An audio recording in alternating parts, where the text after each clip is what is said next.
Y bien, estamos ahora con el politólogo Martín Tanaka para conversar acerca de lo que está pasando. Martín, buenas noches, ¿qué tal? Buenas noches, gracias por la invitación. Bueno, un par de semanas bien complicadas, en realidad un mes bien complicado, pero da la impresión a veces que las cosas se complican cada vez más. Sin embargo, hemos tenido esta manifestación de todos los presidentes regionales en el Congreso, con el presidente de la República, el propio Alan García, expresando, digamos, en cierto sentido su apoyo al presidente Humala. En fin, señales de madurez también, de avance, de creación de un clima, digamos, institucional más sólido, ¿no? ¿Cómo ve? ¿Qué está pasando, Martín? Sí, bueno, yo comparto contigo la idea de que es muy importante estos gestos que se han dado en las últimas horas, porque habíamos estado cayendo en los últimos días en una dinámica de creciente intransigencia, de creciente polarización, y en la cual, digamos, los sectores más radicales, por así decirlo, los sectores más duros e intransigentes estaban llevando la batuta, ¿no? En donde, de un lado, el gobierno se endurece. Los que protestan dicen que este ya es un gobierno autoritario y por lo tanto no hay nada que negociar. Se insinúa una ola de movilización para derrocar al gobierno, ¿no es cierto? El gobierno encuentra entonces la confirmación de que detrás de las protestas no hay intereses legítimos, sino un complot, y vamos cayendo en un círculo vicioso, digamos, de creciente polarización, cuando en realidad ni las protestas son resultado de un complot, ni este es un gobierno autoritario, ¿no? Y por lo tanto yo creo que hacer un llamado a la sensatez y a retomar el diálogo y a encontrar un camino de solución a los distintos problemas, que es perfectamente factible, es el camino que se debe continuar, ¿no? Bueno, pero sí vemos, evidentemente Gregorio Santos tiene un proyecto político, ¿no?, que se nota en sus propias declaraciones. Lo mismo Arana, etcétera. Es decir, la cosa va mucho más allá que la reivindicación local, ambiental. O sea que sí hay, no un complot necesariamente, hay quienes sostienen que sí podría haberlo, ¿no?, porque hay una concertación entre lo de Espinar. Arana está en los dos lados. Y Cajamarca, Hugo Blanco declarando que Las Bambas es el siguiente objetivo. Entonces hay una especie de signio de terminar con la minería, ¿no? No, digamos, entonces hay algo. Digamos que esos sectores, para ponerlo en términos directos así, ellos están haciendo política, digamos, ¿no? Y efectivamente estaban coordinando jornadas de protesta alrededor del 31 de mayo, efectivamente están tratando de sincronizar distintas reivindicaciones en distintas partes del país. Cosa pues que es legítima, ¿no? Están haciendo política en torno a la plataforma que ellos manejan, ¿no? El asunto es que del otro lado la respuesta también tiene que ser política y no solamente represiva, digamos, ¿no? Entonces me parece que el gobierno se ha como aislado innecesariamente y como que en algún momento parecía que confiaba que con gestos duros, digámoslo así, iba a contener la protesta, pero cuando en realidad tiene que actuar pues políticamente, ¿no? Y entonces esto de reunirse con los presidentes de las regiones, esto de visitar Espinar, de lanzar pues un programa en donde se habla de hacer monitoreos ambientales, de tomar en cuenta, digamos, las preocupaciones por problemas de contaminación, pues ese es el camino que hay que seguir, ¿no? Pero ¿tú crees que en el gobierno efectivamente ha habido una tendencia hacia el endurecimiento, hacia digamos, la búsqueda de una política represora más deliberada? Yo creo que el gobierno, digámoslo así, lo que siempre se comenta, al perder operadores políticos, al romper un poco sus vínculos con la izquierda y con el mundo gremial organizado de base, yo sí creo que descansa cada vez más, digámoslo así, en una lógica policial de enfrentar los conflictos sociales, ¿no? Pero estos operadores políticos no les sirvieron, digamos, cuando estaban en el gobierno. Así es. El problema de Conga surgió y más bien empezaron a tener expresiones a favor de los que estaban en contra de Conga. Es cierto, es decir, que no funcionaron como operadores, ¿no? La izquierda no les sirvió a Ollanta Humala. Eso es cierto y eso está detrás de la caída de Lerner, pero creo que, ¿cómo decirlo? cortar totalmente con ese sector tampoco lo ha ayudado, porque el gobierno se ha quedado como muy solo, ¿no? Y entonces puede ser que, digamos, si es que quiere construir un camino de negociación y de diálogo, ¿con qué, con quiénes, digámoslo así? Entonces, a mí me parece que gente como Ricardo Giesecke o Salomón Lerner, alguna idea y algunos contactos más tenían que el ministro Merino o el ministro Pulgar Vidal, digámoslo así, ¿no? Para hacer esa comparación, bueno, ¿no? Pero digamos, no. Entonces, creo que por lo tanto, y creo que de esa manera también se entiende un poco una reacción destemplada respecto al alcalde Moyohuanca, por ejemplo, ¿no? Entonces, creo que se complicaron las cosas innecesariamente, ¿no? Y creo que felizmente ahora que se ha llegado a una especie de balance y de equilibrio de fuerzas, hay que retomar una iniciativa más política por parte del gobierno, ¿no? O sea, el gobierno no puede ser tan ajeno, digámoslo así, a la promesa de campaña, digámoslo así, que en la que la gente de Espinar, por ejemplo, creyó, ¿no? Algún tipo de puente con ese discurso tiene que ser, ¿no? ¿Cuál era la promesa en Espinar? Bueno, la promesa de la inclusión, ¿no es cierto? De que la población de esa zona se sienta representada, que sienta que sus inquietudes son recogidas por el gobierno, ¿no? Entonces como que el gobierno se endureció innecesariamente, me parece. Bueno, pero Víctor Caballero, que es un hombre de izquierda y que viene del PUM y que es el que maneja la oficina de conflictos, de modo que no toda la izquierda está fuera del gobierno, de todos modos, él explica que hubo varias reuniones del gobierno con la gente de Espinar, con el alcalde de Moyohuanca, una en febrero, por lo menos recuerdo dos que él mencionó, una en febrero y una el 20 de abril. Del 20 de abril me mostró incluso, y otra tengo por ahí, el acta, un acta de acuerdos, en la que se acordó llevar a cabo un estudio, un monitoreo ambiental, y lo que faltaba era precisar exactamente cómo, cuándo, etcétera, pero se acordó, firmaron todos. Entonces, cuando ya se iba a tener la tercera o cuarta reunión ya para comenzar, para definir estas cosas, quien rompió el diálogo fue este señor Guamán, que es mucho más radical en realidad que el alcalde Moyohuanca, ¿no? Yo he pasado el otro día el video que lo tomó precisamente un reportero del Canal N, en que el tipo dice que aquí lo único que vamos a discutir es que se cierre la mina y que venga el primer ministro, y si no, no discutimos nada, y se mandó mudar y Moyohuanca se vio arrastrado por eso. Entonces, yo no veo que el gobierno no haya querido dialogar, no sé, que le falta quizás recursos políticos, sí, como tú dices, sí, pero no es que tenga una voluntad de endurecimiento, sino que, y busca el diálogo, pero hay muchos radicales del otro lado. Hay que aceptar esa realidad, porque si no decimos las cosas como son, yo no sé. Eso es cierto, pero digamos, en el ejemplo que acabas de poner, me parece que ilustra muy bien la situación, ¿no? Hay un liderazgo más intransigente, que es el de Guamán, y por lo tanto el camino de la negociación pasaba más bien por fortalecer el liderazgo de Moyohuanca, ¿no? Entonces ahí, eso me parece que es lo que falló, ¿no? Ahora, también es cierto que Moyohuanca... Pero Moyohuanca también rompió el diálogo. Como parte de su yo diría que como parte de su estrategia de negociación, rompió el diálogo, pero yo creo que era parte, como digo, de una estrategia para entrar a negociar supuestamente mejores términos con la mina. Pero ¿no? al día siguiente era el ataque a la mina, es decir, la movilización para atacar físicamente la mina. Entonces ya no había diálogo posible. Exacto, y es ahí donde las cosas se escapan de las manos, y es ahí, como digo, que hay como una respuesta exagerada, y al final... ¿Cuál es la respuesta exagerada? ¿Es defender la mina? No, por supuesto que sí, eso está muy bien, pero digamos... Hubo 70 policías heridos. Exacto. Es decir, la policía hubiera podido, no sé, hubiera podido ser un baguazo. Pero yo creo que efectivamente eso es consecuencia de, como dices tú, el propio Moyohuanca es desbordado por los acontecimientos, ¿no?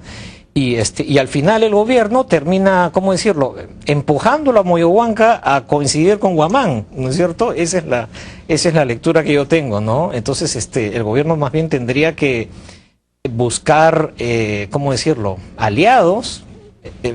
Por ejemplo, otro ejemplo que te pongo, la actitud del gobierno respecto a la vicaría, Sicuani, ¿no?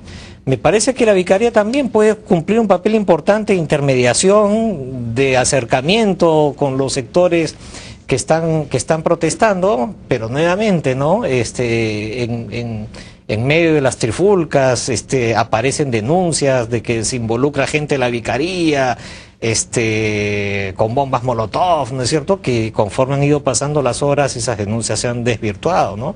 Pero veamos que yo entiendo que en el momento de la trifulca, claro, digamos, las cosas son difíciles, ¿no? Pero por eso digo, ahora que las cosas se han calmado, yo creo que hay que recomponer el escenario y creo que hay muchas más voluntades, digamos, que permiten acercamientos, negociación, de manera tal que el gobierno pueda hacer pues viable la promesa que encarnó, ¿no? Es decir, de mantener la estabilidad y el crecimiento, enfatizar la redistribución y hacer un gobierno, digamos, de centro izquierda, ¿no? Yo creo que en esta semana el tablero se ha movido demasiado, ¿no?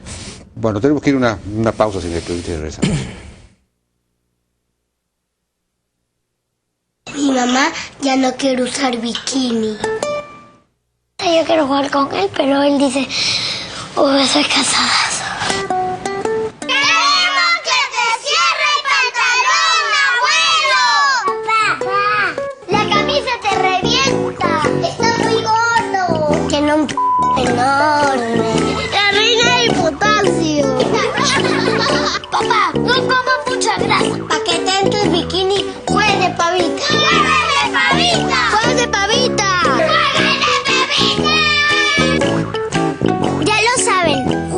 Pavita, porque una familia sana come pavita una vez por semana. Pavita San Fernando. Mi amor, no fue excelente. Sí, y mira, esto lo reinvertimos y esto que sobra lo metemos en ese banco que da un premiazo. No, mejor lo metemos en el banco que da una supertaza. ¡Premiazo! Supertaza. ¡Premiazo! ¡Au! Supertaza. ¡Premiazo! Supertaza. No se peleen. Mejor abran su cuenta Full Ahorro en mi banco, que no solo te ofrece una supertasa de 3.25%, sino que además regala un premiazo de 1.100.000 soles. ¡Vamos ya! Abre tu cuenta Full Ahorro en mi banco.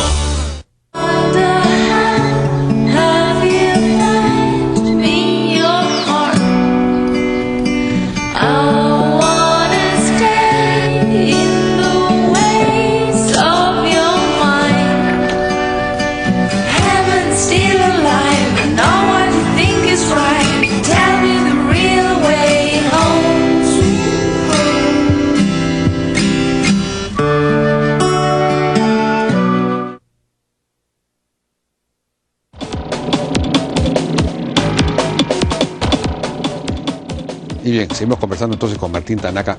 Decía Martín al final de su intervención que el gobierno debería retornar a una línea de centroizquierda, poner más énfasis en los aspectos redistributivos.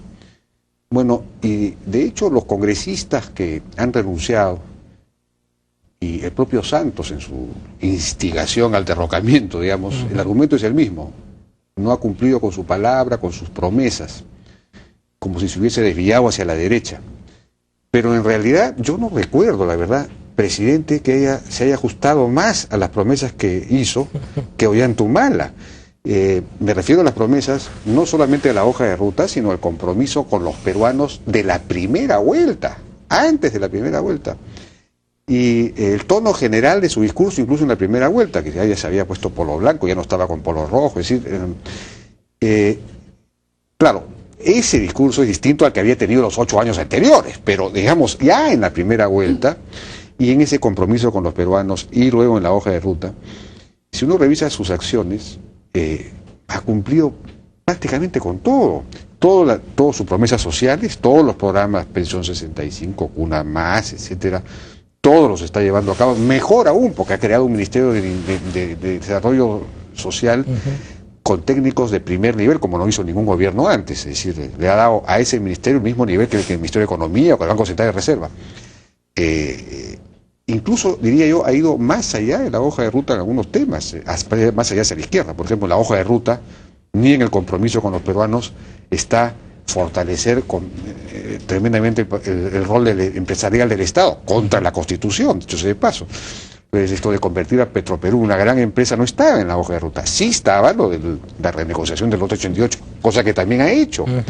Entonces, no hay, yo diría, sus acciones están más bien a la izquierda de la hoja de ruta. Yo estoy de acuerdo contigo en el sentido de que no hay ninguna razón de fondo para decir que este gobierno ha dado un giro hacia la derecha, que ha llegado a un punto de no retorno y por lo tanto los sectores populares, digamos, que apoyaron inicialmente la candidatura de Humala, ya pues tienen que pasar a la oposición, ¿no?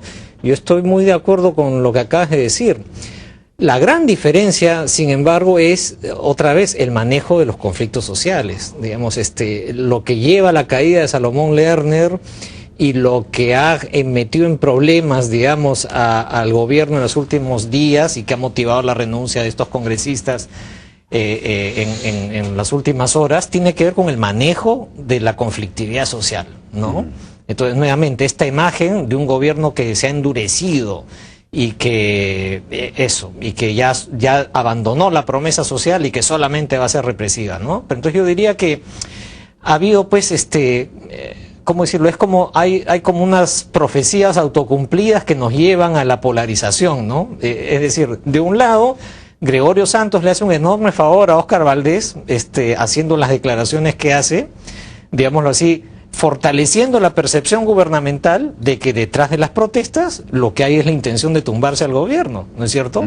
Una vez que el gobierno reacciona a ese mensaje, endureciéndose y diciendo pues que no puede ser pues que los dirigentes, gobiernos regionales, alcaldes, dirigentes sociales, jueguen esa carta de tumbarse al gobierno, sectores de izquierda dicen, bueno, si es que este gobierno va a romper el diálogo, va a tener ese discurso tan beligerante, nos vamos.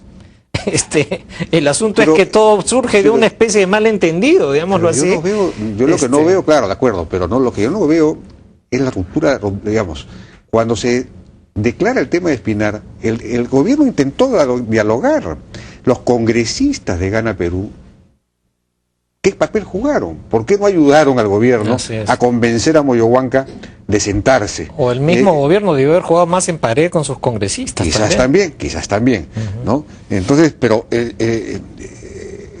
la avanzada esta fue a negociar, a sentarse, tercera reunión o cuarta, porque como digo, ya se había avanzado en el diálogo. No es que esto tomó de sorpresa al gobierno. Y simplemente el diálogo fue roto por la otra parte. Entonces, ¿qué se puede hacer? Uno se pregunta, digamos, da la impresión a veces que el gobierno marcha a una especie de destino fatal, en una especie de tragedia griega. Cada conflicto va a terminar porque no hay manera. Entonces, sí, yo creo que esa es la preocupación que tenemos todos, creo, en los últimos días, ¿no? Que el gobierno parece, pues eso, perder el control de las cosas. Eso lleva a que algunos sectores se radicalicen cada vez más, ¿no es cierto?